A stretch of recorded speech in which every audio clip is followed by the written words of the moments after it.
I, Cami, have always been a very non-confrontational person. So my story is going to shock you a little.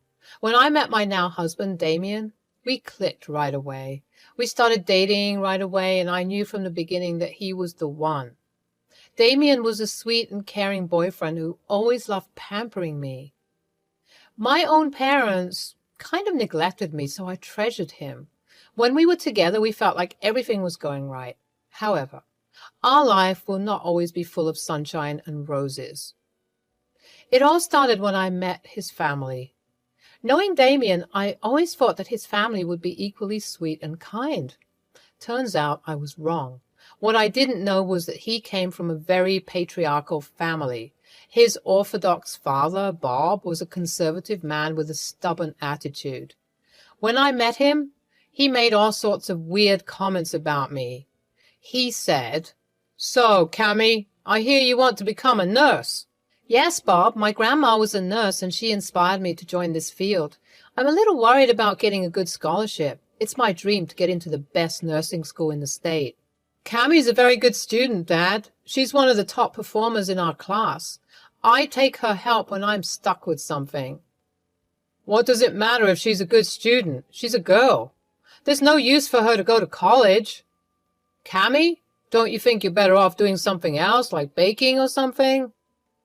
"No, Bob, I want to be a nurse. It's been my dream since I was little." "Well, it's time to grow up now. If you become a nurse, you'll hardly have time to take care of my son. I don't know why he's encouraging you." "Dad, I can take care of myself. It's not the 90s anymore. We will be fine. Quit criticizing Cammy about her goals." Bob didn't care what his son said. He went on interrogating me and asking me absurd questions. From the way he spoke to me, I knew he didn't think much of me or anyone from my gender.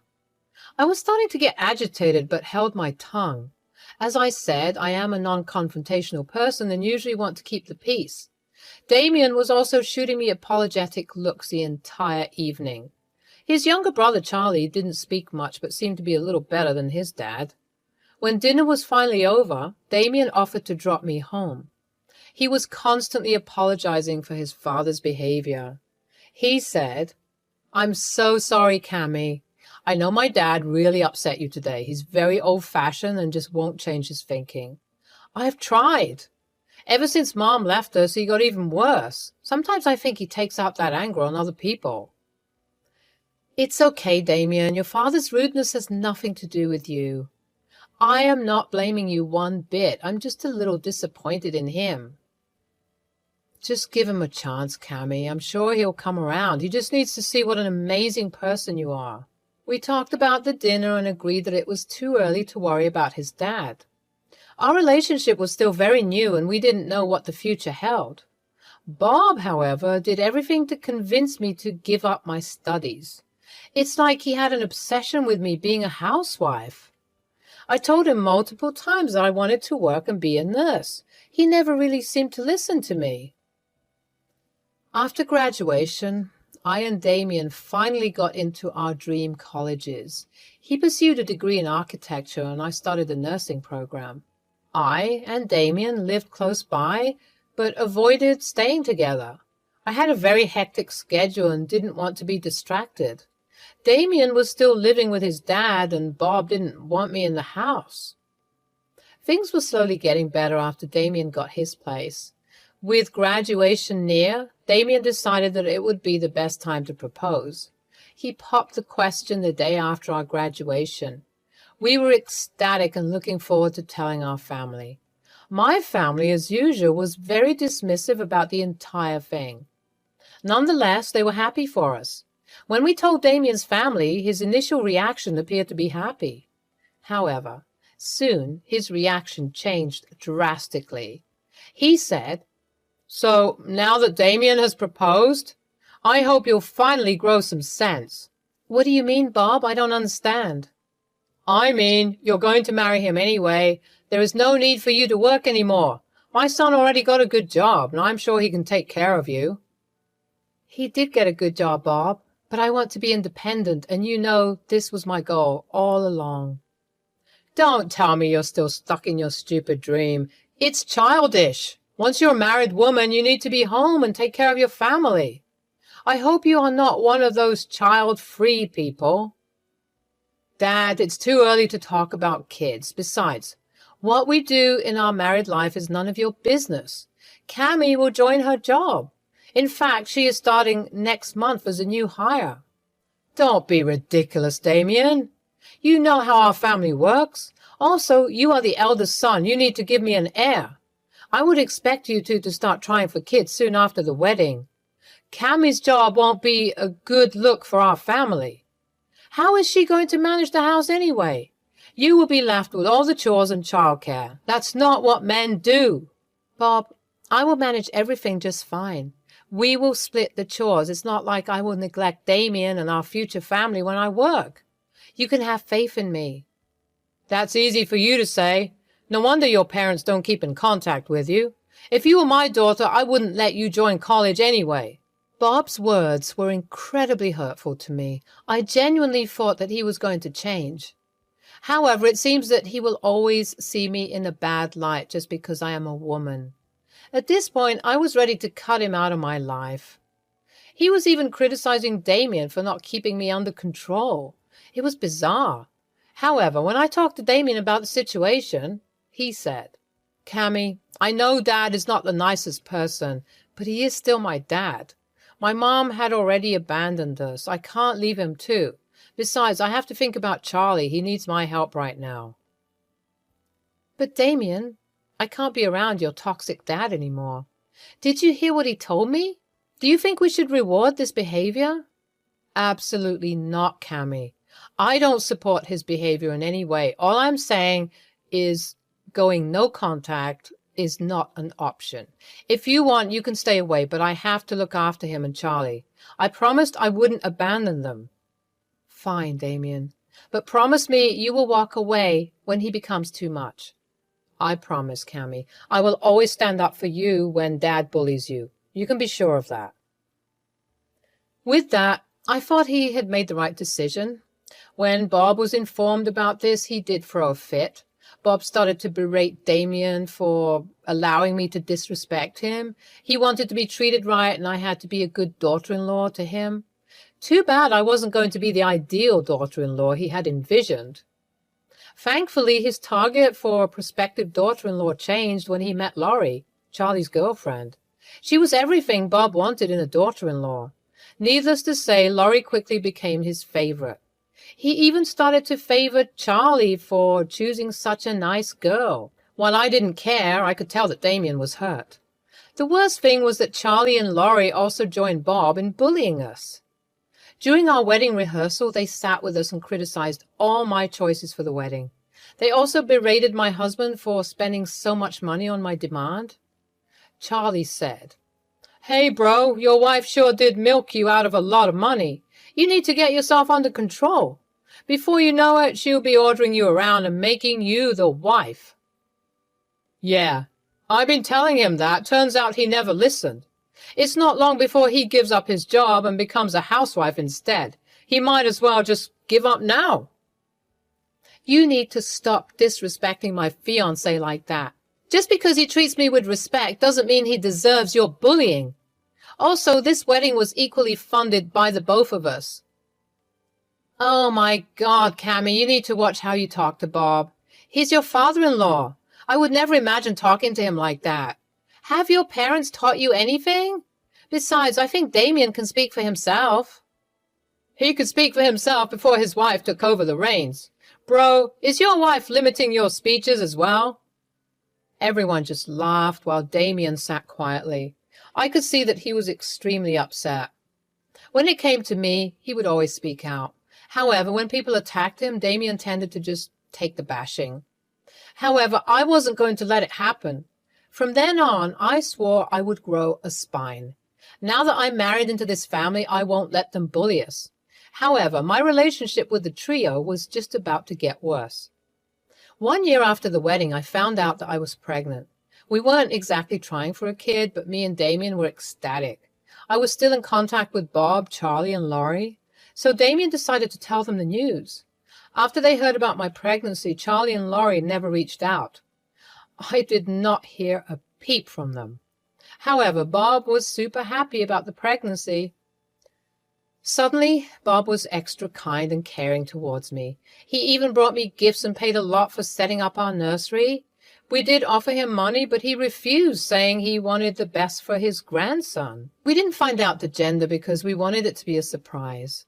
However, Bob was convinced that we were having a boy.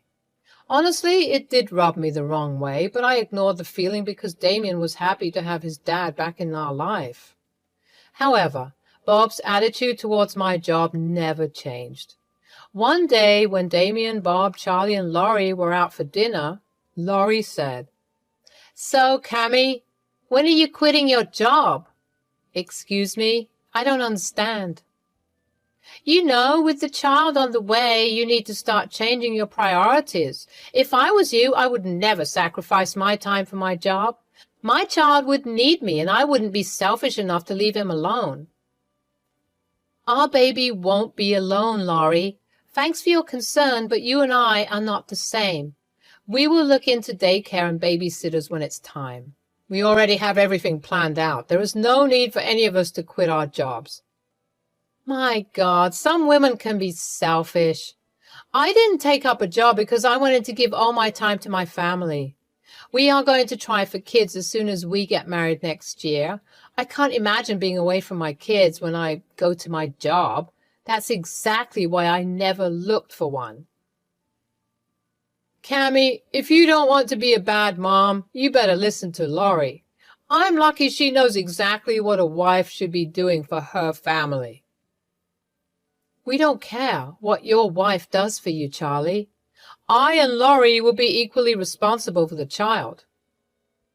Now, there's no need for a fight. I'm sure Laurie will figure everything out once my baby boy arrives. Who knows? You might just charm her into staying back. I was getting irritated by the conversation, but didn't escalate it any further. Having a meltdown in the middle of dinner won't be good for the baby. Damien also looked pissed and told them that we were leaving. Laurie and Charlie were being obnoxious, but we knew why. They were just mad that Bob was paying us so much attention. Laurie even let it slip that she wished she had the first grandchild.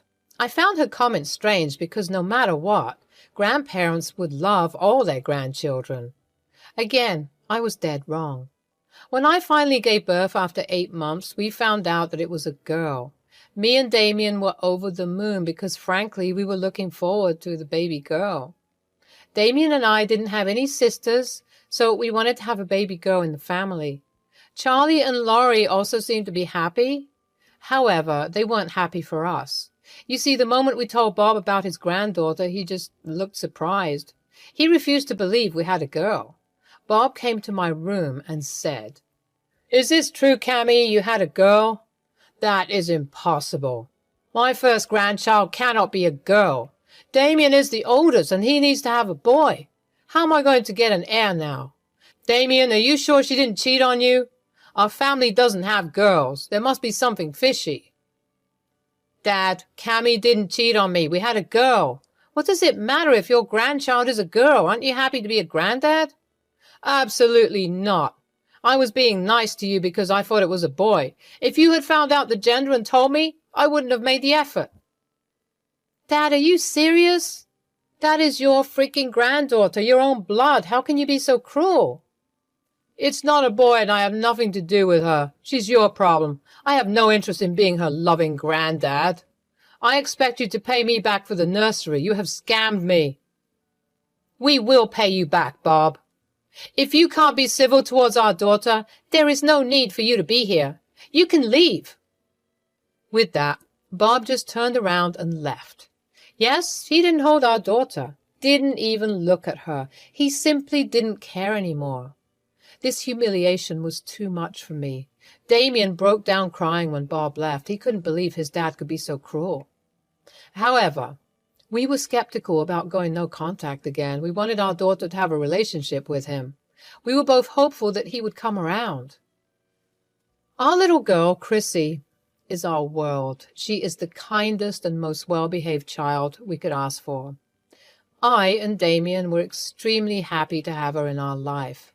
Christy was a general sweetheart and extremely good at her studies. She became an A student in her class and was loved by everyone. We tried to facilitate a relationship between her and Bob. While Chrissy loved her granddad, Bob wasn't that keen on being involved. What little attention he gave her disappeared when Charlie and Laurie had a son. Since Andy's birth, Bob did everything to make Charlie and Laurie comfortable. He even gave away a part of his income to support their household. Andy was a pampered kid who became very entitled. Since Laurie didn't work, it was becoming hard for Charlie to finance their luxurious lifestyle. Bob, being the doting grandpa he is, sponsored Andy's expensive demands. He was civil towards Chrissy, but never that involved. When Chrissy was a teenager, we had the worst fight with Bob. It was Christmas and we were invited to Bob's house for the celebration. When we went there, we saw that his house was filled with pictures of him and Andy.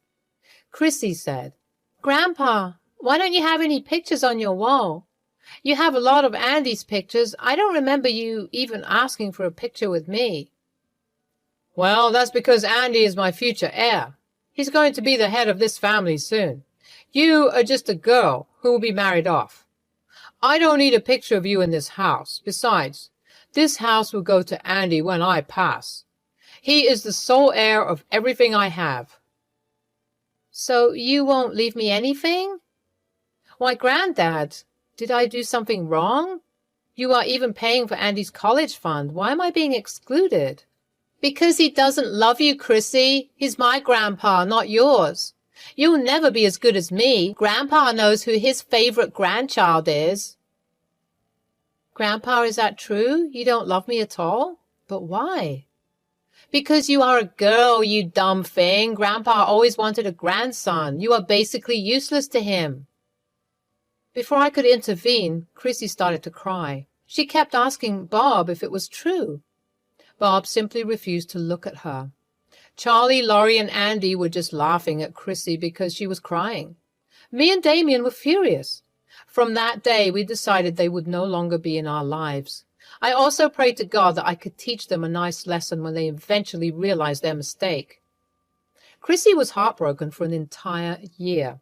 She tried to get in touch with her grandpa and solve everything. However, he was ignoring her calls. Bob even called us up and told us that he didn't want to remember he had a granddaughter. We were furious and told him never to contact Chrissy again. After a while, Chrissy realized that she didn't need to have them in her life. I and Damien constantly assured her that we loved her and that was all that mattered. We put her into therapy to get better. A few years later, Chrissy got into a great college. Her grades were amazing and she easily landed her dream job as a software engineer. By the end of 1 year after college graduation, she was earning a very high income. We were super proud of her. She had outshone almost all her peers. Andy, on the other hand, was not going so well.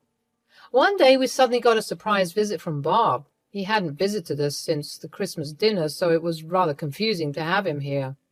Damien was extremely mad and immediately told him to leave. However, I was really curious and wanted to hear him out, so I invited him inside. "What's the matter, Bob? You haven't shown up here since the Christmas dinner. Hell, you didn't even call us except to say you don't want to be in contact."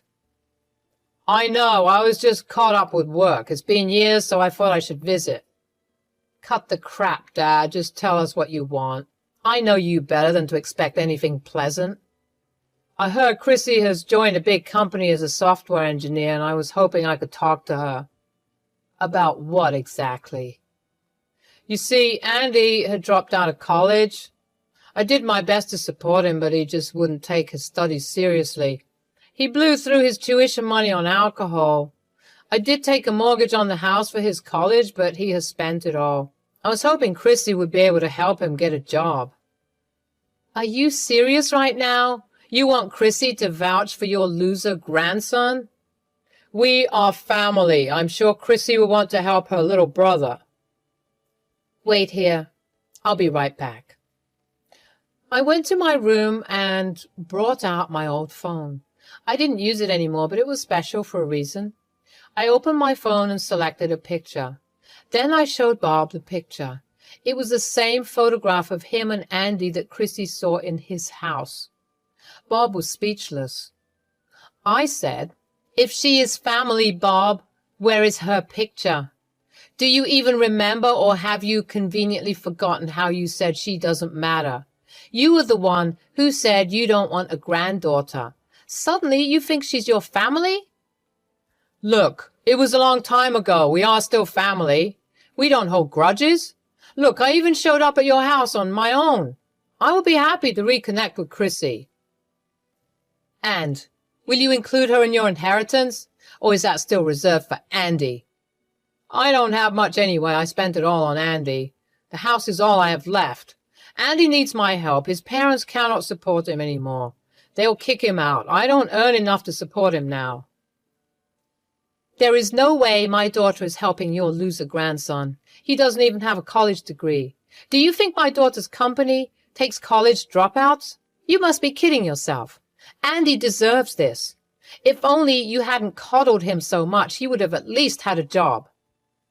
You made your bed, and now you need to lie on it. You decided to spend all your money on Andy.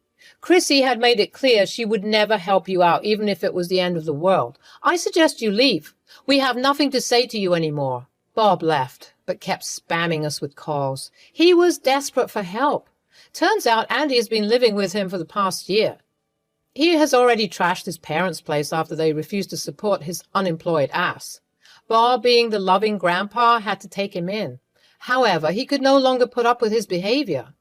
Bob even showed up at Chrissy's work to try and talk to her. Chrissy simply told him to leave before she called security.